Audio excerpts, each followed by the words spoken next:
Hello दोस्तों। आज मैं बिहार सचिवालय सहायक का जो पिछले साल का जो पेपर था, ये आपका 2013 का पेपर है। बिहार कर्मचारी चयन आयोग का 2013 का पेपर है, जिसका एग्ज़ाम 2013 में हुआ था। आज हम लोग उसका सॉल्यूशन देखेंगे। और वीडियो अगर आप लोग को अच्छा लगे तो लाइक और सब्सक्राइब ज़रूर कीजिएगा। चलिए, यहाँ पे हमारा बिहार सचिवालय सहायक मुख्य परीक्षा, ये मुख्य परीक्षा का यानी कि मेंस का है। अभी फर्स्ट फेज में पीटी होगा, वो निकलने के बाद ही आप लोग का फिर मेंस होगा। चलिए, पहला क्वेश्चन देखते हैं। नगर कोझिकोड कहलाता है। ये नगर कोझिकोड क्या है? ये देखिए, सबसे पहले ये अगर भारत का मैप देखते हैं यहाँ से, तो ये नगर कोझिकोड ये केरल में है। केरल में है नगर कोझिकोड। कहाँ है? केरल में। और इसे ही नगर कोझिकोड को ही कालीकट कहते हैं। कालीकट से तो एक बात समझ गए होंगे, कालीकट कहाँ है। ये तो केरल में है। और यही कालीकट पर जब पुर्तगाली जब आया था वास्को डिगामा, तो ये कालीकट बंदरगाह पर ही आया था। ये कालीकट बंदरगाह पर ही आया था। कब आया था? तो ये आपका कालीकट बंदरगाह पर आया था। तो कालीकट बंदरगाह पर कब आया था? तो ये 17 मई 1498 को आया था। 17 मई, 17 कभी कभी डेट पूछ लेता है, तो 17 मई 1498 को ये कालीकट बंदरगाह पर आया था। ठीक है। और उस समय कालीकट बंदरगाह का शासक कौन था? तो ये हिंदू राजा हिंदू राजा जमोरिन था। हिंदू राजा जमोरिन था। जमोरिन हिंदू राजा जमोरिन था, जिसने वास्को डिगामा का भरपूर स्वागत किया था। ठीक है। और अगर पूछे कि समुद्री मार्ग का खोज किसने किसने किया था, भारत के समुद्री मार्ग की खोज किसने की थी, तो हम लिखेंगे वास्को डिगामा। समुद्री मार्ग की खोज वास्को डिगामा ने किया था, ना कि भारत की खोज। समुद्री मार्ग होते हुए भारत की खोज वास्को डिगामा ने किया था। और जबकि कोलंबस, आप लोग कोलंबस के भी बारे में सुने होंगे। कोलंबस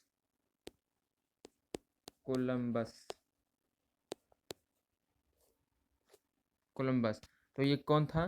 तो ये कैप्टन था। ठीक है। और ये यूएस से, यानी कि यूनाइटेड स्टेट ऑफ अमेरिका का इसने खोज किया था समुद्री मार्ग से। ठीक है। अब चलिए अगला क्वेश्चन आते हैं। ये तो बहुत हल्का क्वेश्चन है। राष्ट्रगीत कहाँ से लिया गया है? ठीक है। राष्ट्रगीत राष्ट्रगीत किस लिया गया है? आपका ऑप्शन नंबर ए है आनंद मठ, बी गोदान, सी गौड़ा और डी देवदास। कहाँ से लिया गया है? तो ये आपका ऑप्शन नंबर ए होगा, आनंद मठ से लिया गया है। ठीक है। और ये राष्ट्रगीत किसने गाया, कब गाया, कहाँ गाया? तो ये राष्ट्रगीत सबसे पहले ये किसने लिखा था? तो ये बंकिम चंद्र चटर्जी के द्वारा लिखा गया था। और इसे सबसे पहले 1896 में कलकत्ता के अधिवेशन में गाया गया था। 1896 में कलकत्ता के सेशन में गाया गया था, अधिवेशन में गाया गया था सबसे पहले 1896 में। ये याद रखिएगा, किसी किसी एग्जाम में पूछ देता है। और इस अधिवेशन का अध्यक्ष कौन था? इस अधिवेशन का जो 1896 में कलकत्ता में हुआ था, इसका अध्यक्ष कौन था? तो रहीमतुल्ला सयानी था। ठीक है। तो इसका ऑप्शन नंबर ए हो जाएगा। चलिए अगला क्वेश्चन देखते हैं। इसका ऑप्शन नंबर ए हो जाएगा। चलिए अगला क्वेश्चन देखते हैं। निम्न में से किस व्यक्ति के समाधि स्थल को विजय घाट कहते हैं? ठीक है। किस व्यक्ति के समाधि स्थल को विजय घाट कहते हैं? भीमराव अंबेडकर, लाल बहादुर शास्त्री, इंदिरा गांधी और राजीव गांधी। किस व्यक्ति के समाधि स्थल को विजय घाट कहते हैं? तो ये लाल बहादुर शास्त्री के समाधि स्थल को विजय घाट कहते हैं। ठीक है। लाल बहादुर शास्त्री के समाधि स्थल को विजय घाट कहते हैं। अगर पूछे महात्मा गांधी के समाधि स्थल को, महात्मा महात्मा गांधी के समाधि स्थल को क्या कहते हैं? महात्मा गांधी के समाधि स्थल को इसे राजघाट कहते हैं, राजघाट कहते हैं। आप पूछे राजेंद्र प्रसाद, राजेंद्र प्रसाद के समाधि स्थल को क्या कहेंगे? तो महाप्रयाण घाट,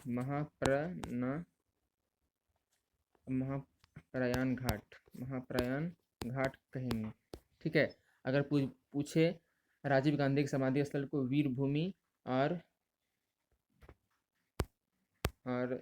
इंदिरा गांधी के समाधि स्थल को, इंदिरा गांधी के समाधि स्थल को क्या कहेंगे? तो शक्ति स्थल कहेंगे, शक्ति स्थल कहेंगे। ऐसे भी महिला शक्ति का रूप होती है, तो इसलिए शक्ति स्थल। ठीक है। अब जवाहरलाल नेहरू शांति वन और चौधरी चरण सिंह किसान घाट और मोरारजी देसाई को अभय घाट इसके समाधि स्थल को कहेंगे। ठीक है। अब चलिए अगला क्वेश्चन आते हैं। प्रथम बार जवाहरलाल नेहरू कांग्रेस पार्टी के प्रथम बार जवाहरलाल नेहरू किस वर्ष कांग्रेस पार्टी के अध्यक्ष चुने गए थे? किस वर्ष? 1929, 1939, 1949, 1959। तो आप लोग सभी जानते होंगे 1929 में ये पहली बार अध्यक्ष चुने गए थे, पहली बार। और ये कौन सा था अधिवेशन इसका? तो यहाँ ये कहाँ हो रहा था? तो ये लाहौर में हो रहा था, लाहौर में। और यहीं पर सबसे पहले ये पूछेगा, पिछले बार 2011 के क्वेश्चन में था, जो 28 दिसंबर या 18 दिसंबर को हुआ था, कि पूर्ण स्वराज का लक्ष्य किस वर्ष रखा गया था? तो ये 1929 में ही जवाहरलाल नेहरू के द्वारा। ठीक है, जवाहरलाल नेहरू के द्वारा। ठीक है। और ये कहाँ हुआ था? तो लाहौर में हुआ था, लाहौर में कांग्रेस का सेशन हुआ था।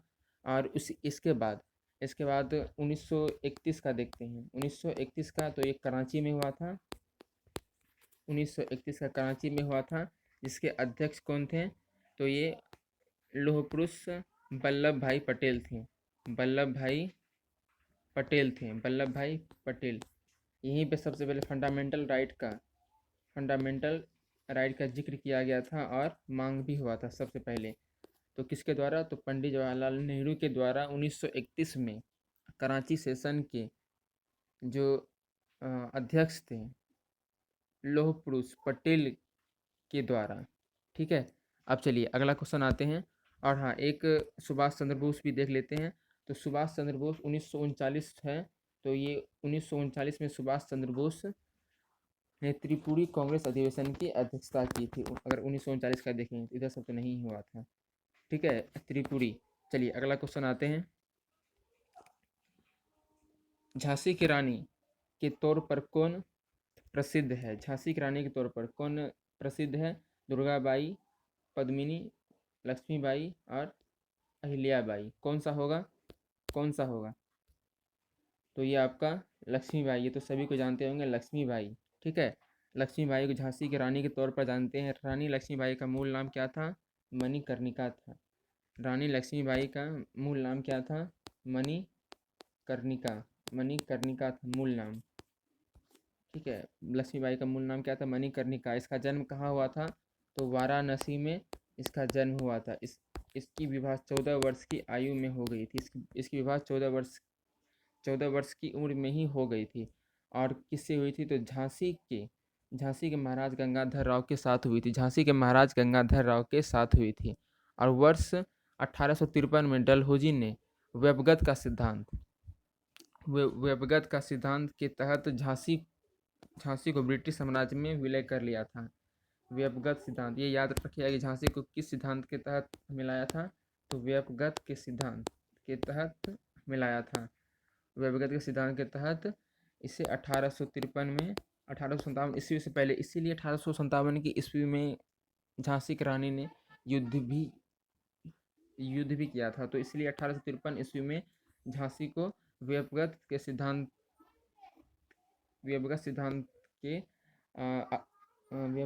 के आधार पर मिला लिया था। चलिए अब अगला क्वेश्चन देखते हैं।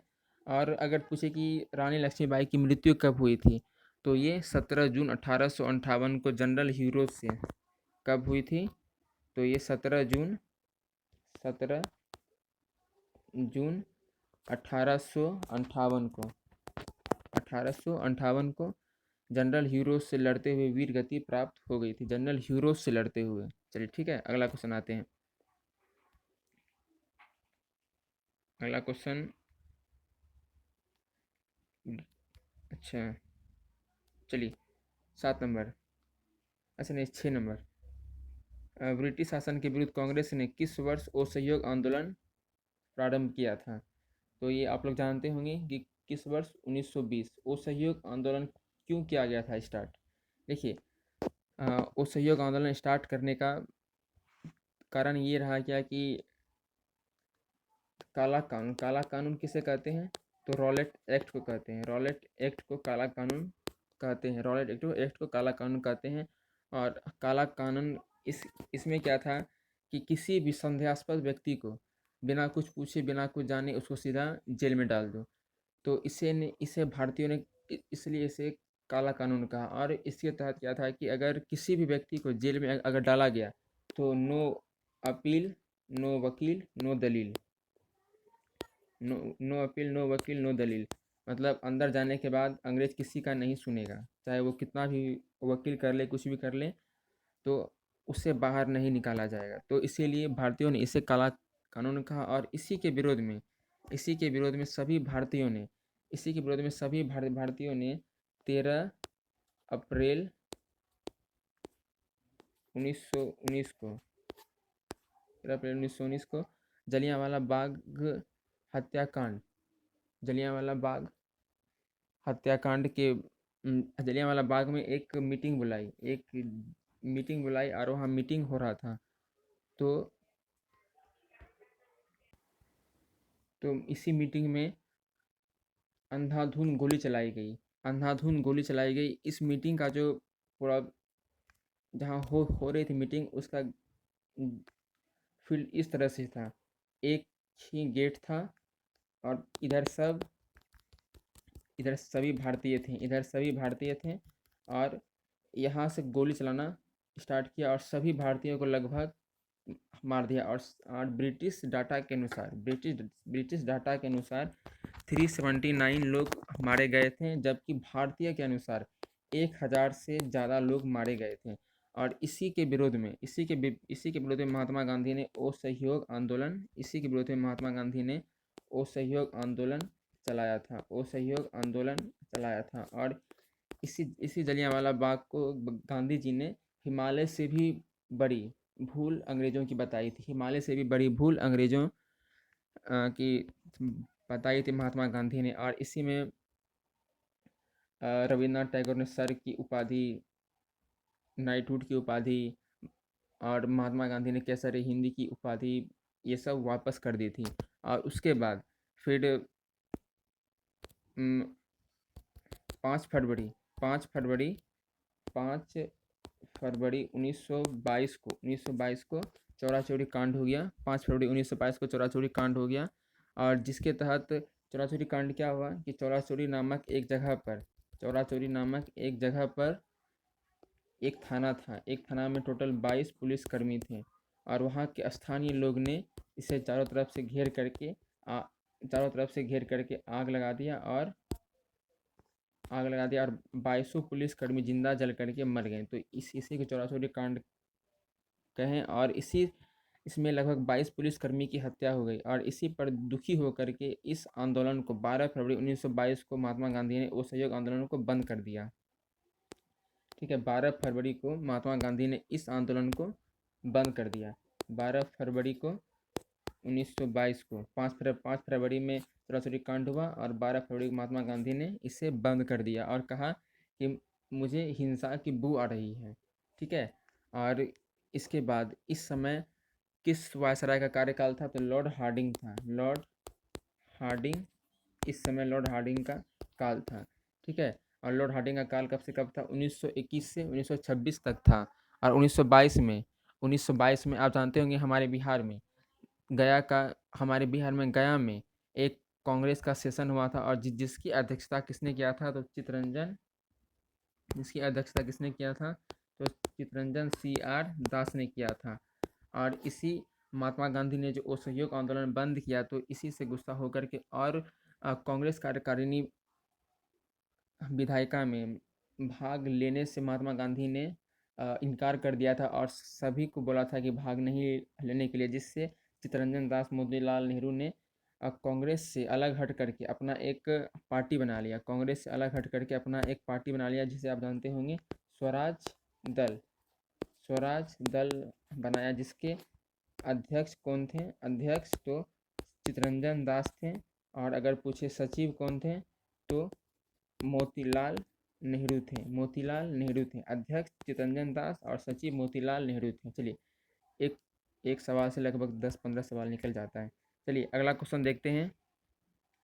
मैकमोहन रेखा भारत तथा इस देश के बीच की सीमा रेखा है। मैकमोहन रेखा किस देश की सीमा रेखा है? नेपाल, पाकिस्तान, श्रीलंका, चीन।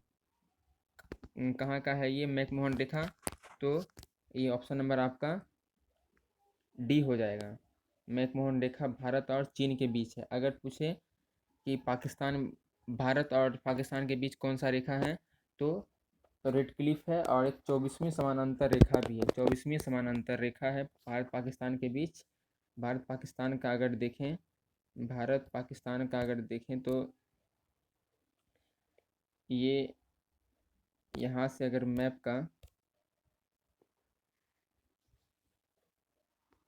तो ये रेखा को रेड क्लिफ रेखा कहते हैं, और 24वीं समानांतर रेखा भी कहते हैं इसे इधर से। ठीक है, 24वीं समानांतर रेखा। चलिए अब आते हैं आगे, और पूछे कि डूरंट रेखा तो भारत अफगानिस्तान, और अगर पूछे मैगिनोट रेखा तो जर्मनी फ्रांस। ये प्रीवियस ईयर के मतलब 2011 के क्वेश्चन में था मैगिनोट रेखा, तो ये भारत और पाकिस्तान के बीच मैगिनोट रेखा था। चलिए अगला क्वेश्चन आते हैं। माउंट एवरेस्ट की ऊंचाई कितनी है? 885, 8850, 88,500 मीटर, और 88.5 मीटर। तो कौन सा होगा इसका आंसर? इसका आंसर कौन सा होगा? तो ये option number B, option number इसका बी होगा। अगर एग्जैक्ट अगर देखें तो 8,848 मीटर है। 8,848 मीटर है एग्जैक्ट, और लगभग में 88,500 मीटर है। और वैज्ञानिक सर्वेक्षण के अनुसार इसकी ऊंचाई प्रति वर्ष 2 सेंटीमीटर के हिसाब से बढ़ रही है। प्रति वर्ष 2 सेंटीमीटर के हिसाब से बढ़ रही है। और माउंट एवरेस्ट विश्व की सबसे ऊंची पर्वत है। माउंट एवरेस्ट विश्व की सबसे ऊंची पर्वत है, जबकि नेपाल में इसे किस नाम से जानते हैं? सागर माथा के नाम से जानते हैं। माउंट एवरेस्ट को नेपाल में सागर माथा के नाम से जानते हैं। चलिए अगला क्वेश्चन आते हैं। तलचर कोयले के खाने कहाँ हैं? तलचर कोयले के खाने कहाँ हैं? बिहार, झारखंड, उड़ीसा, छत्तीसगढ़। कहाँ है? तो ये आपका ऑप्शन नंबर सी हो जाएगा। ठीक है, चलिए अब आते हैं। अगर देखें कि सबसे ज़्यादा खान कहाँ है? कोयले की बात अगर करें तो देखते हैं।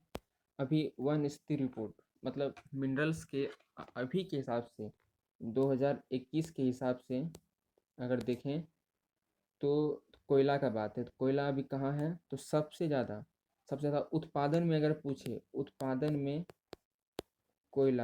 में तो आपका हो जाएगा छत्तीसगढ़। उत्पादन में छत्तीसगढ़। अगर पूछे कि भंडारण में तो आपका हो जाएगा झारखंड। ठीक है, उत्पादन में छत्तीसगढ़ और भंडारण में झारखंड। ठीक है, उत्पादन में छत्तीसगढ़ और भंडारण में झारखंड हो जाएगा। ठीक है, चलिए अगला क्वेश्चन देखते हैं। उस प्रथम ग्रह का नाम बताया जिसके बारे में खोज ने बताया कि वहाँ 2 सूर्योदय होता है। सूर्योदय मतलब सूर्य का निकलना, सूर्यास्त मतलब सूर्य का डूबना।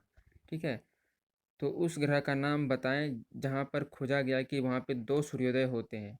ल्यूक, पृथ्वी, शनि, केपलर 16b। तो इसमें कौन सा होगा? तो ये आपका केपलर 16b होगा। केपलर 16b पहला ग्रह है जहाँ पर 2 बार सूर्योदय होता है। यहाँ पर 2 बार सूर्योदय होता है।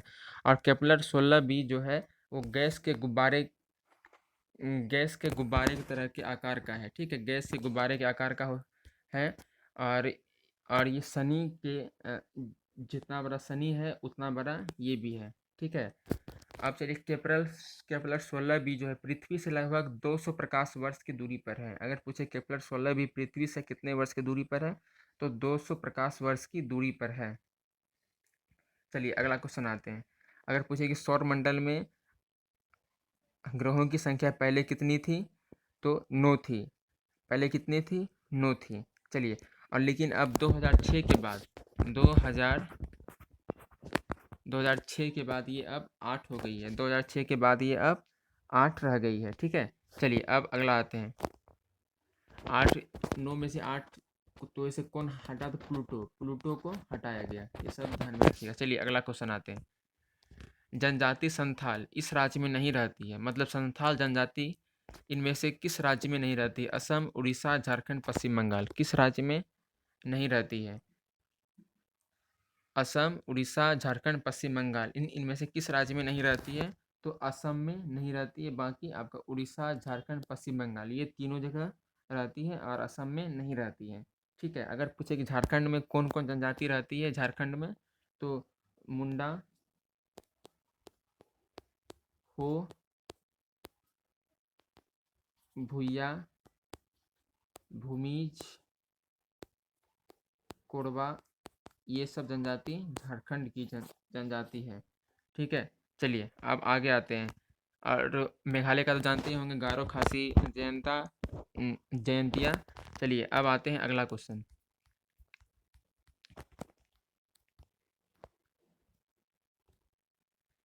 भारत में विशालतम समुद्र तट कहाँ है? विशालतम समुद्र तट इनमें से विशालतम समुद्र तट, तो केरल, तमिलनाडु, गोवा, पश्चिम बंगाल। अगर मैप को अगर ध्यान से देखे होंगे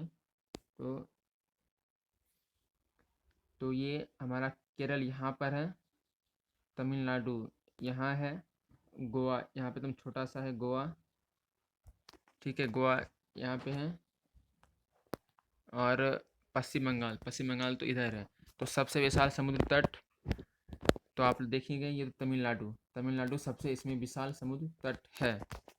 चलिए आप अगला क्वेश्चन आते हैं।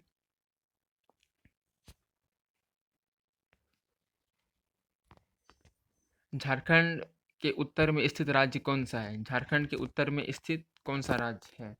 तो अगर आप बिहार के मैप को अगर देखे होंगे तो ये बिहार के पूरब में कौन है? पश्चिम बंगाल। इधर कौन है? पश्चिम में, पूरब में पश्चिम बंगाल, और पश्चिम में यूपी, उत्तर में नेपाल, और दक्षिण में झारखंड है।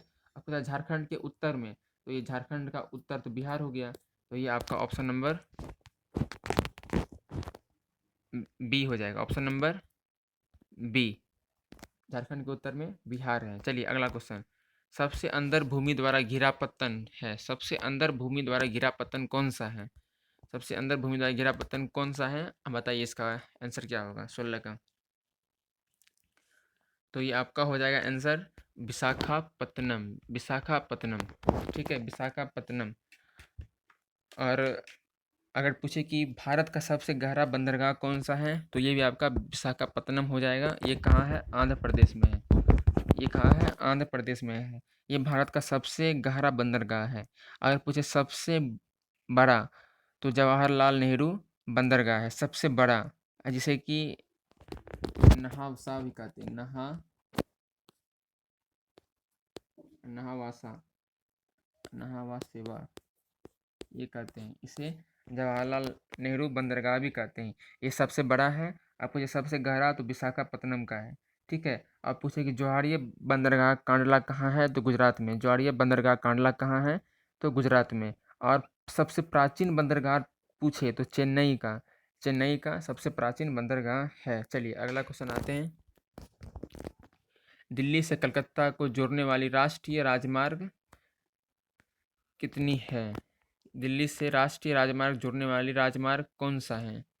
दिल्ली से कलकत्ता को जोड़ने वाली। 1 2 3 कौन सा है? तो ये आपका ऑप्शन नंबर बी होगा, दिल्ली से कोलकाता को जोड़ने वाले राजमार्ग का क्रमांक 2 है। ठीक है, और पूछे कि भारत का सबसे लंबा राजमार्ग अभी कौन है?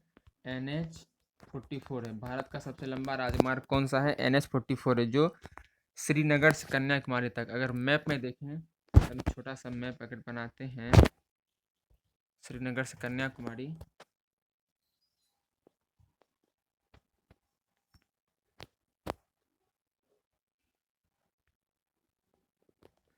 तो ये श्रीनगर से लेकर कन्याकुमारी, ये श्रीनगर से लेकर कन्याकुमारी तक ये NH-44 है। NH-44 यहाँ से यहाँ तक है, जो श्रीनगर से कन्याकुमारी तक फैली हुई है। इसकी कुल लंबाई अगर देखें तो 3745 किलोमीटर है। 3745 किलोमीटर है। और सबसे छोटा राजमार्ग अगर पूछें तो NH-47, सबसे छोटा राजमार्ग अगर देखें तो NH-47, सबसे छोटा राजमार्ग कौन सा है? तो NH-47A। ये मात्र 6 किलोमीटर ही लंबा है, ये मात्र 6 किलोमीटर ही लंबा है। सबसे लंबा NH-44, उसकी लंबाई कितनी है? तो 3745, मतलब 3745 किलोमीटर। कहाँ से कहाँ तक है? तो कन्याकुमारी से, श्रीनगर से कन्याकुमारी तक है। ठीक है, चलिए अब अगला क्वेश्चन आते हैं। और बिहार का अगर बात करें तो NH-31 सबसे लंबा राष्ट्रीय राजमार्ग। अगर पूछते कि बिहार में सबसे लंबा राष्ट्रीय राजमार्ग कौन सा है, तो आपका NH-31 बिहार का सबसे लंबा राष्ट्रीय राजमार्ग है। चलिए अगला क्वेश्चन आते हैं। 18, केसर का मुख्य उत्पादक कौन सा है? केसर का मुख्य उत्पादक कौन सा है, ये तो जानते ही होंगे। केरल, जम्मू कश्मीर, पंजाब, गुजरात, कौन सा है केसर का सबसे मुख्य उत्पादक? तो ये आपका जम्मू कश्मीर केसर का मुख्य उत्पादक है। जम्मू कश्मीर केसर का मुख्य उत्पादक है। ठीक है, अगर पूछे पूरे भारत में सिर्फ जम्मू कश्मीर राज्य से ही केसर का उत्पादन होता है, पूरे भारत में, अगर पूरा भारत का बात करें तो जम्मू कश्मीर से ही केसर का उत्पादन होता है। और पंजाब में अगर आए तो पंजाब प्रति हेक्टेयर में, पंजाब मैप में कहाँ है? अगर मैप अगर देखें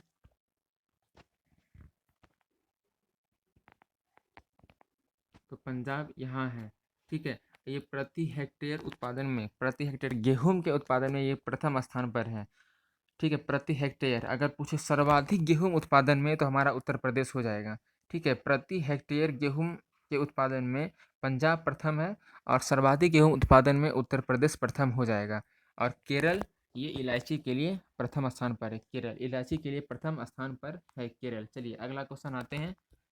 अगला क्वेश्चन, रबी की फसल की कटाई का मौसम इसमें होता है मार्च, सितंबर, जून, इसमें होता है रबी की फसल की कटाई का। तो देखते हैं कि होली सब के समय में गेहूं जाते लाने के लिए खेतों से, तो होली किस किस महीने में होता है अधिकतर? तो अधिकतर क्या मार्च महीने में ही होता है। तो ये रबी फसल की कटाई मार्च महीने में ही होती है, रबी फसल की कटाई। और पूछे कि रबी फसल कब बोई जाती है, तो ये अक्टूबर नवंबर, यानी कि 1-2 महीना के बाद से रबी फसल बोई जाएगी, और ये मार्च अप्रैल में काट लिया जाता है। रबी फसल में कौन कौन सी फसल आते हैं? जैसे गेहूँ, सरसों, जौ, चना, मटर, आलू, ये सब रबी फसल में आते हैं। अगर खरीफ फसल के बारे में देखें तो यह जून और जुलाई में बोई जाती है, और नवंबर दिसंबर में काट लिया जाता है। ये जून जुलाई में बोई जाती है और नवंबर दिसंबर में काट लिया जाता है। जैसे खरीफ फसल में देखें तो कौन कौन सा फसल आता है? तो ज्वार, बाजरा, मक्का, दलहन, तिलहन, गन्ना, धान, ये सब खरीफ फसल में आते हैं। खरीफ फसल में आते हैं, एक बार बोलते कौन कौन सा आता है? ये आपका ज्वार, बाजरा, तिलहन, मक्का, दलहन, धान, गन्ना, ये सब खरीफ फसल में आते हैं। चलिए अगला क्वेश्चन आते हैं। बिहार में स्थित इस्पात संयंत्र है, बिहार में स्थित इस्पात संयंत्र है, तो कौन सा होगा? टिस्को। ये बिहार में स्थित इस्पात संयंत्र टिस्को है। ठीक है, और टाटा आयरन एवं स्टील कंपनी अब 2021 से झारखंड राज्य में स्थित है। ठीक है, टाटा आयरन स्टील कंपनी पहले बिहार में थी, लेकिन 2001 से ये कहाँ चली गई? झारखंड में चली गई। और पूछेगा टिस्को की स्थापना कब हुई थी? ये 1907 में हुई थी टिस्को की स्थापना। ठीक है, चलिए। और भारत में लौह इस्पात कारखाना का वास्तविक शुरुआत टिस्को से ही हुआ था। भारत में लौह इस्पात कारखाना का वास्तविक शुरुआत टिस्को से ही हुआ था। चलिए अगला क्वेश्चन आते हैं। नरोरा नाभिकीय शक्ति केंद्र कहाँ स्थित है? नरोरा नाभिकीय शक्ति केंद्र कहाँ स्थित है? बिहार, यूपी, मध्य प्रदेश, मुंबई, कर्नाटक। कौन सा होगा? 21 का बताइए। तो ये आपका ऑप्शन नंबर सी, उत्तर प्रदेश। उत्तर प्रदेश नाभिकीय अति नरोरा नाभिकीय संयंत्र कहाँ है? उत्तर प्रदेश में है। चलिए अगला आते हैं क्वेश्चन। किस कोयले में कार्बन की मात्रा अधिकतम होती है? किस कोयले में कार्बन की मात्रा अधिकतम होती है? ये तो आप लोग जानते होंगे, लिग्नाइट, पीट, बिटुमिनस और एंथ्रासाइट। एंथ्रासाइट में सबसे ज़्यादा कार्बन की मात्रा होती है। एंथ्रासाइट में सबसे ज़्यादा कोयले में कार्बन की मात्रा सर्वाधिक होती है एंथ्रासाइट में। और सबसे उच्चतम कोटि का कोयला भी अगर पूछें तो कौन सा होगा? एंथ्रासाइट ही होगा सबसे उच्चतम कोयला। ठीक है, इसमें कार्बन की मात्रा कितनी होती है? तो 94 94 से 98% के आसपास। ठीक है, अगर पूछे लिग्नाइट का अगर बात करें तो इसमें कितने कार्बन की मात्रा होती है? तो 60 से 70% होती है। अगर बिटुमिनस का अगर पूछें तो इसमें 78 से 82% के लगभग कार्बन की मात्रा होती है। और पीट कोयला जो है इसमें मात्र 45 से 52% के आसपास ही होता है। 45 से 52% के आसपास ही कार्बन होता है। चलिए, और इसमें पूछे कि सबसे, अगर क्वेश्चन रहता ये क्वेश्चन ना रह करके अगर पूछता कि किस कोयले को मुलायम कोयला कहते हैं? किस कोयले को मुलायम कोयला कहते हैं? तो ये आपका हो जाएगा बिटुमिनस। बिटुमिनस कोयले को मुलायम कोयला कहते हैं। बिटुमिनस कोयला को मुलायम कोयला कहते हैं। चलिए अगला देखते हैं। नदियों द्वारा मिट्टी का जमाव कहलाता है। नदियों द्वारा मिट्टी का जमाव क्या कहलाता है? कौन सा मिट्टी कहलाता है नदियों द्वारा? तो ये आपका ऑप्शन नंबर कौन सा हो जाएगा? Alluvial soil. ऑप्शन नंबर ए, एलुवियल सॉइल। ठीक है, और ये उस मिट्टी को कहते हैं जो बहते हुए जल द्वारा बहा कर लाया जाता है तथा कहीं अन्यत्र जमा कर दिया जाता है। ठीक है, अगर जलोढ़ मिट्टी, ये तो बहते पानी के निलंबन के निक्षेप होते हैं जलोढ़ मिट्टी। चलिए अगला क्वेश्चन देखते हैं। चीन का संसद क्या कहलाता है? चीन का संसद क्या कहलाता है? चीन का संसद क्या कहलाता है? नेशनल पीपुल्स कांग्रेस, राष्ट्रीय जन कांग्रेस, डाइट। तो ये क्या कहलाता है? तो नेशनल पीपुल्स कांग्रेस, ये चीन के संसद का नाम है। ठीक है, चीन के संसद का नाम क्या है? नेशनल पीपुल्स कांग्रेस, ये चीन की संसद कहलाती है। अगर पूछे कि रूस के संसद का नाम क्या है? तो कार्टेस है। रूस के संसद का नाम क्या है रसिया के? तो कार्टेस है। अगर पूछे जापान का तो डाइट। डाइट किसका है? जापान का। डाइट जापान का है। अगर पूछे मालदीव का तो मालदीव का मजलिस है। अगर पूछे यूएसए का मतलब यूनाइटेड स्टेट ऑफ अमेरिका का, ठीक है, अमेरिका का कौन सा है? अमेरिका का उसे कांग्रेस कहते हैं, कांग्रेस। ठीक है, अमेरिका का कांग्रेस कहते हैं। नेपाल का राष्ट्रीय पंचायत। पाकिस्तान का नेशनल असेंबली कहते हैं। ठीक है, चलिए अगला क्वेश्चन आते हैं। और एक और अफगानिस्तान का अगर पूछे तो सोडा, अफगानिस्तान का सोडा कहेंगे। चलिए ठीक है, अगला क्वेश्चन। जवाहरलाल नेहरू इस समय तक प्रधानमंत्री थे। जवाहरलाल नेहरू किस समय तक प्रधानमंत्री थे? क्वेश्चन नंबर 25 का। जवाहरलाल नेहरू किस समय तक प्रधानमंत्री थे? 1984, 1964, 1974। कब तक थे प्रधानमंत्री? तो ये 1964 तक जवाहरलाल नेहरू प्रधानमंत्री थे। 1964 तक। कब से कब तक? तो 1947 से लेकर के 1964 तक जवाहरलाल नेहरू प्रधानमंत्री थे। ठीक है, और इसके बाद कौन बने थे? तो लाल बहादुर शास्त्री 2 साल के लिए बने थे, 1964 से 66। और इंदिरा गांधी इंदिरा गांधी 1966 से एक बार 77 तक बनी 77 तक। फिर उसके बाद 1980 से 84 तक 1980 से 84 तक बनी। ठीक है, चलिए अगला क्वेश्चन आते हैं। भारत में संघ शासित देशों की संख्या कितनी है? भारत में संघ शासित प्रदेशों की संख्या कितनी है? क्वेश्चन नंबर 26 का संघ शासित प्रदेशों की संख्या कितनी है? तो ये आपका ऑप्शन नंबर बी हो जाएगा, बी 2013 के अकॉर्डिंग। लेकिन अब अगर पूछे तो 8 हो जाएगा, टोटल 8 हो जाएगा। भारत में संघ शासित राज्यों संघ शासित प्रदेशों की संख्या 8 वर्तमान में। और भारत में कुल राज्य कितना है अभी वर्तमान में? 28। ठीक है, चलिए अगला क्वेश्चन आते हैं 27 नंबर। भारत की प्रथम महिला मुख्यमंत्री कौन थी? भारत की प्रथम महिला मुख्यमंत्री कौन थी? तो ये नंदिनी सतपथी, मायावती, शीला और सुचेता कृपलानी। कौन थी भारत की पहली महिला मुख्यमंत्री?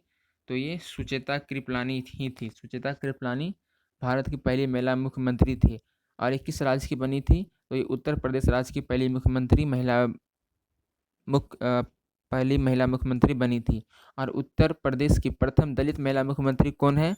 तो मायावती थी। किस पार्टी से थी? तो बीएसपी से थी।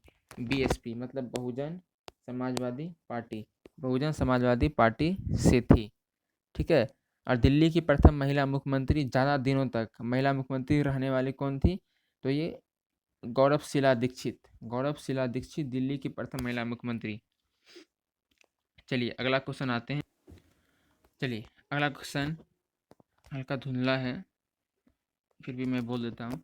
इस निम्न में से किस व्यक्ति को लोकसभा चुनाव में सबसे ज़्यादा वोट से जीतने का विश्व रिकॉर्ड कायम है? इतना वोट से अभी तक कोई नहीं जीता है। Option number A Ramvilas Paswan, Sharad Pawar, Acharya Kripalani और इंदिरा गांधी। इंदिरा गांधी सबसे कौन सा होगा इसमें सबसे ज़्यादा वोट से कौन जीती है? तो ये आपका option number A Ramvilas Paswan का तो सबसे रिकॉर्ड है कि ये सबसे ज़्यादा वोट से जीते हैं। ठीक है, रामविलास पासवान। और इसका रिकॉर्ड कायम हो गया था। और किस क्षेत्र से जीते थे? तो हाजीपुर लोकसभा क्षेत्र से ये जीते थे। हाजीपुर लोकसभा क्षेत्र से ये जीते थे। और ये कौन था? ये 16वीं लोकसभा का चुनाव। 16वीं लोकसभा चुनाव में एक बार फिर इसने 2014 में भाजपा के साथ मिलकर के पिता पुत्र दोनों ने जीत हासिल की थी। रामविलास पासवान रेल मंत्री भी रह चुके हैं। ये एलजेपी के संस्थापक थे, बंगला छाप का। ठीक है, चलिए ठीक है। अब अगला क्वेश्चन, 2020 में इसकी मृत्यु हो गई। ठीक है, और ये 9 बार लोकसभा सांसद और 2 बार राज्यसभा सांसद रहे। ठीक है, 9 बार लोकसभा और 2 बार राज्यसभा सांसद रहे। चलिए अगला क्वेश्चन आते हैं। किसे फ्रंटियर गांधी कहा जाता है? किसे फ्रंटियर गांधी कहा गया? राजीव गांधी, लियाकत अली खान, खान अब्दुल गफ्फार खान, राम मनोहर लोहिया। किसे फ्रंटियर गांधी कहा गया? तो ये खान बहादुर खान को फ्रंटियर गांधी कहा गया। खान बहादुर गफ्फार खान को सीमांत गांधी या फ्रंटियर गांधी कहा गया। ठीक है, चलिए अब अगला देखते हैं। अगर पूछे कि उपनाम में कुछ कायदे आजम किसे कहा गया? तो जिन्ना को कहा गया। और गुजरात का जनक तो रविशंकर महाराज को। और डॉक्टर राजेंद्र प्रसाद को क्या कहा गया? अजात शत्रु या देश रत्न। डॉक्टर राजेंद्र प्रसाद को अजात शत्रु या देश रत्न कहा गया। चलिए अगला क्वेश्चन आते हैं 30 नंबर। इस वर्ष प्रथम व्यक्ति अंतरिक्ष गया, मतलब भारत से किस वर्ष प्रथम व्यक्ति अंतरिक्ष गया? पहला व्यक्ति अंतरिक्ष गया भारत से 1957, 82, 61, 90। तो ये किस साल गया? तो 1961 में ये पहली बार अंतरिक्ष गया। ठीक है, पहली बार अंतरिक्ष गया। ठीक है, और 1961 में सबसे पहले 1961 में यूनी गागरिन रूस ने यूनी गागरिन जो है रूस की इसने यूनी गागरिन रूस की और इसने प्रथम बार अंतरिक्ष की सैर की, पहली बार 1961 में। ठीक है, और चंद्रमा पर सर्वप्रथम जाने वाला, ये बीपीएससी का क्वेश्चन था, चंद्रमा पर सर्वप्रथम जाने वाला कौन सा व्यक्ति है? तो चंद्रमा पर तो नील आर्मस्ट्रॉन्ग जो यूएसए का था। और ये सबसे पहले कहाँ गया था? तो ये चंद्रमा पर गया था। कब गया था? तो 1969 में गया था। और प्रथम भारतीय पुरुष अंतरिक्ष में जाने वाले कौन थे? तो ये राकेश शर्मा थे। तो ये राकेश शर्मा थे। ठीक है, प्रथम भारतीय, यहाँ पूरा वर्ष में तो 1961। और राकेश शर्मा कब गए थे? तो 1984 में गए थे। और अंतरिक्ष में तैरने वाला पहला व्यक्ति कौन था? और पूछते कि अंतरिक्ष में तैरने वाला पहला व्यक्ति कौन था? तो अलेक्सी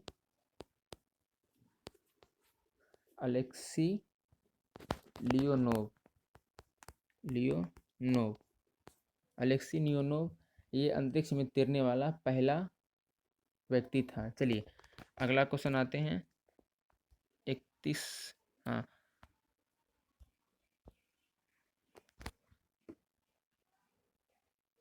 31 नंबर।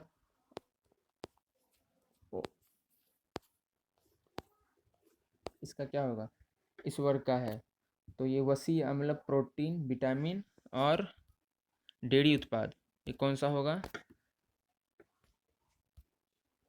क्वेश्चन नंबर 31 का तो ये आपका ऑप्शन नंबर ए वसी अम्ल है। वसी अम्ल है।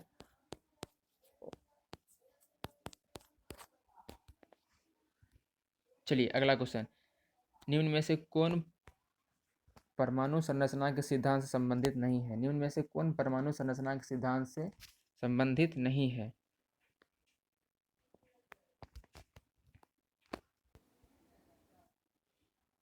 डाल्टन, रदरफोर्ड, बोहर, क्यूरी, कौन परमाणु संरचना के सिद्धांत से संबंधित नहीं है? तो ये ऑप्शन नंबर क्वेश्चन नंबर 32 का कौन सा होगा? डाल्टन, रदरफोर्ड, बोहर और क्यूरी, कौन परमाणु सिद्धांतों से संबंधित नहीं है? ये ध्यान देगा, नहीं है। ठीक है, ये कौन सा होगा? क्यूरी परमाणु संरचना के सिद्धांत से संबंधित नहीं है। तो ये किससे है? तो ये रेडियम से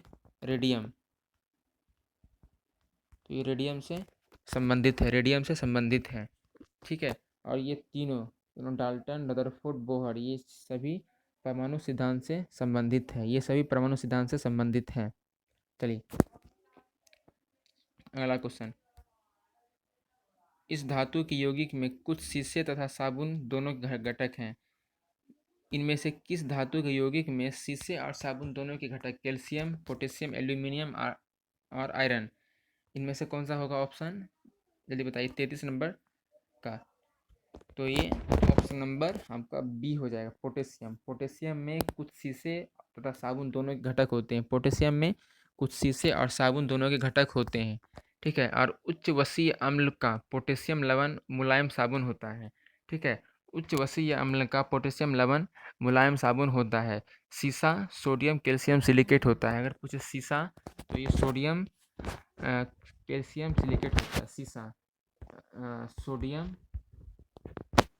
कैल्शियम सिलिकेट होता है। ठीक है, सीसा। चलिए अगला क्वेश्चन 34,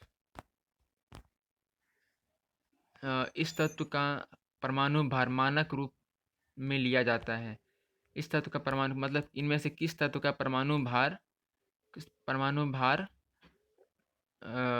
मानक रूप में लिया जाता है? कार्बन, हीलियम, सोना, ऑक्सीजन, किसका लिया जाता है? तो इसका ऑप्शन नंबर ए हो जाएगा, कार्बन का परमाणु भार मानक रूप में लिया जाता है। ठीक है, और कार्बन का परमाणु संख्या कितना होता है? 12, परमाणु संख्या 12। और कार्बन 12 परमाणु द्रव्यमान के 1/12 को 1 म्यू कहते हैं। चलिए अगला क्वेश्चन, हाइड्रोजन के समस्थानिक की संख्या होती है। हाइड्रोजन के समस्थानिकों की संख्या है। हाइड्रोजन के समस्थानिकों की संख्या कितनी है? 4 3 2 1। हाइड्रोजन की समस्थानिक संख्या कितनी है?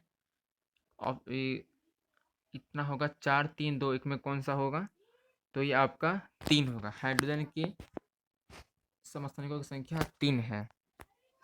ठीक है, चलिए कौन कौन सा है अगर देखें, कौन कौन सा है तो प्रोटेरियम, ड्यूटेरियम और ट्राइटियम। प्रोटेरियम को क्या कहते हैं, 1H1 कहते हैं, प्रोटेरियम को 1H1 कहते हैं, ड्यूटेरियम को 1H2 कहते हैं और ट्राइटियम को 1H3 कहते हैं। ठीक है, चलिए अगला question 36। Pinch blade, pinch blade इसका एक, पिंच ब्लेड निम्न में से किसका अयस्क है? ठीक है, यूरेनियम, आयरन, एल्यूमिनियम, कॉपर, किसका है पिंच ब्लेड? तो ये आपका ऑप्शन नंबर ए यूरेनियम, यूरेनियम पिंच ब्लेड का, पिंच ब्लेड का अयस्क है। ठीक है, चलिए अगला क्वेश्चन देखते हैं 37 नंबर।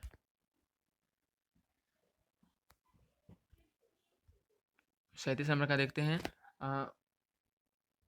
प्रथम कार्बनिक यौगिक, इनमें से ओ कार्बनिक यौगिक से संश्लेषित प्रथम कार्बनिक यौगिक कौन है? ओ कार्बनिक यौगिकों से संश्लेषित प्रथम कार्बनिक यौगिक कौन सा है? ठीक है, इनमें से कौन सा तो है? तो इसमें अगर देखें तो इसका ऑप्शन नंबर कौन सा होगा, हो जाएगा सी। ऑप्शन नंबर इसका हो जाएगा सी। ठीक है, यूरिया, यूरिया इसका हो जाएगा। एक क्वेश्चन ऊपर छूट गया, मिश्र धातु, मिश्र धातु एल्यूमिनियम ब्रॉन्ज में उच्चतम अनुपात में उपस्थित होता है। मिश्र धातु में कौन सा होता है, जल्दी बताइए। Option number A aluminium, B tin, तांबा, लेड, कौन सा होगा, कौन सा होगा? तो ये आपका तांबा हो जाएगा, तांबा। ठीक है, चलिए वुड्स अभिक्रिया इससे प्राप्त करने हेतु प्रयुक्त होती है, वुड्स अभिक्रिया इससे प्राप्त करने हेतु प्रयुक्त होती है। तो ये ऑप्शन नंबर ए हो जाएगा, एल्केन, एल्केन। और सिरके का पीएच मान होता है, सिरके का पीएच मान कितना होता है? 7, 3, 8, 1, कौन सा होगा सिरके का पीएच मान? Option number B 3। सिरके का पीएच मान 3 होता है, सिरके का पीएच मान 3 होता है। चलिए अगला क्वेश्चन देखते हैं, क्वेश्चन नंबर 41। ग्लिसरोल में प्राथमिक एल्कोहलिक समूह की संख्या है 3, 4, 2, 0, कौन सा होगा? 3, 4, 2, 0 में option number C, option number C होगा इसका। ग्लिसरोल का फॉर्मूला अगर देखें तो C3H8O3, C3H8O3। ठीक है, चलिए अगला क्वेश्चन देखते हैं 42। प्रकाश संश्लेषण का रासायनिक उत्पाद है, प्रकाश संश्लेषण का रासायनिक उत्पाद प्राथमिक उत्पाद कौन सा है? सिट्रिक अम्ल, स्टार्च, ग्लूकोज, माल्टोज। प्रकाश संश्लेषण का प्राथमिक उत्पाद कौन सा है? सिट्रिक अम्ल है, ग्लूकोज है, स्टार्च है, माल्टोज है, इनमें से कौन सा होगा? तो ये आपका प्राथमिक उत्पाद कौन सा है? ग्लूकोज है, ऑप्शन नंबर बी ग्लूकोज होगा। क्योंकि सूर्य के प्रकाश पौधों की कोशिकाओं में उपस्थित क्लोरोफिल की सहायता से कार्बन डाइऑक्साइड व जल के संयोग से कार्बन युक्त यौगिक कार्बोहाइड्रेट्स एंड ग्लूकोज के निर्माण की प्रक्रिया को प्रकाश संश्लेषण कहते हैं। ठीक है, अगर प्रकाश संश्लेषण का अंतिम उत्पाद क्या है? तो ये ग्लूकोज है, जो शीघ्र ही मंड में बदल जाता है। ठीक है, और पूछे कि प्रकाश संश्लेषण की लाल रंग के प्रकाश में सर्वाधिक होती है।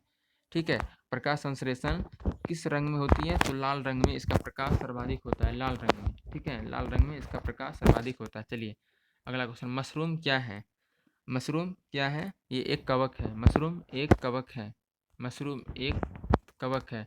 चलिए अगला क्वेश्चन, यह प्रकंद का एग्जाम्पल है, कौन सा है? 44 का आलू, प्याज, अदरक, लहसुन, कौन सा है प्रकंद का एग्जाम्पल 44 का? तो ये आपका हो जाएगा ऑप्शन नंबर सी, अदरक, अदरक प्रकंद का एग्जाम्पल है। चलिए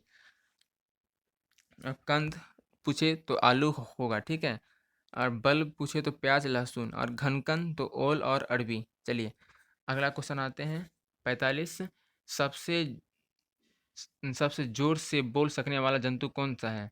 तो ये मतलब सबसे जोर से कौन बोल सकता है इनमें से? तो नीली व्हेल ये सबसे जोर से बोलता है। ठीक है, नीली व्हेल ये सबसे जोर से बोलता है। और बंदर की ध्वनि कितनी? 140 डेसिबल होता है।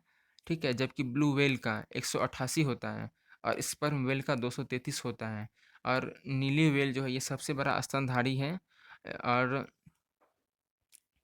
हथनी अगर पूछे तो हथनी सबसे बड़ा बच्चा देती है। ठीक है, चलिए अगला क्वेश्चन 46 आते हैं। 46 प्रकाश संश्लेषण तथा शोषण का सामान्य उत्पाद है। प्रकाश संश्लेषण तथा शोषण का सामान्य उत्पाद कौन सा है? Glucose, CO2, carbon dioxide, oxygen या जल? कौन सा है? तो ये आपका ऑप्शन नंबर डी, जल। प्रकाश संश्लेषण का शोषण उत्पाद जल है। चलिए अगला क्वेश्चन, यह अंतःस्रावी ग्रंथि का एक एग्जाम्पल कौन सा है? अंतःस्रावी ग्रंथि, अंतःस्रावी ग्रंथि का कौन सा है? वृक्क, अंडाशय, थायराइड, मुख? कौन सा होगा? तो ये थायराइड, ये अंतःस्रावी ग्रंथि का एग्जाम्पल है। चलिए, और अंतःस्रावी ग्रंथि यह नलिका विहीन होती है। अंतःस्रावी ग्रंथि जो है यह नलिका विहीन होती है। इसके द्वारा स्रावित तरल हार्मोन्स कहलाता है जो रक्त द्वारा वितरित होता है, रक्त द्वारा वितरित होता है। थायराइड ग्रंथि, जैसे कि थायराइड ग्रंथि हो गया और पीयूष ग्रंथि, ये सब अंतःस्रावी ग्रंथि में होता है। चलिए, अब मिश्रित ग्रंथि कौन सा हुआ? तो अग्नाशय मिश्रित ग्रंथि हुआ, अग्नाशय मिश्रित ग्रंथि हुआ। चलिए अगला क्वेश्चन आते हैं, अगला क्वेश्चन आते हैं आपका 48। कौन सा अंग पित्त का स्रावन करता है? कौन सा अंग पित्त का स्रावन करता है? तो ये यकृत, यकृत पित्त का स्रावन करता है, यकृत पित्त का स्रावन करता है। चलिए अगला क्वेश्चन आते हैं, रिकाम्बिनेट DNA टेक्नोलॉजी का विकास के पश्चात ही यह तकनीकी संभव हुई है। किसके विकास के पश्चात रिकाम्बिनेट का हुआ है? Option number A DNA, B monoclonal, C किण्वन और डी टीकाकरण। ऑप्शन नंबर इसका ए हो जाएगा। अगला क्वेश्चन लास्ट देखते हैं, अगला क्वेश्चन लास्ट, निम्न का कारण विषाणु है? टेटनस, कुष्ठ, रेबीज, प्लेग? किसके कारण होता है? तो ये 50 का जल्दी से बताइए। तो ये रेबीज, रेबीज ये विषाणु का कारण है, रेबीज विषाणु का कारण है। और 5 क्वेश्चन है, ये भी देख ही लेते हैं। 50, गति का अध्ययन क्या कहलाता है? गति का अध्ययन क्या कहलाता है? Kinetics, mechanics, thermodynamics, nautics? कौन सा कहलाता है? तो ये 51 का ए, काइनेटिक्स, गति का अध्ययन कहलाता है काइनेटिक्स। ठीक है, चलिए अगला क्वेश्चन,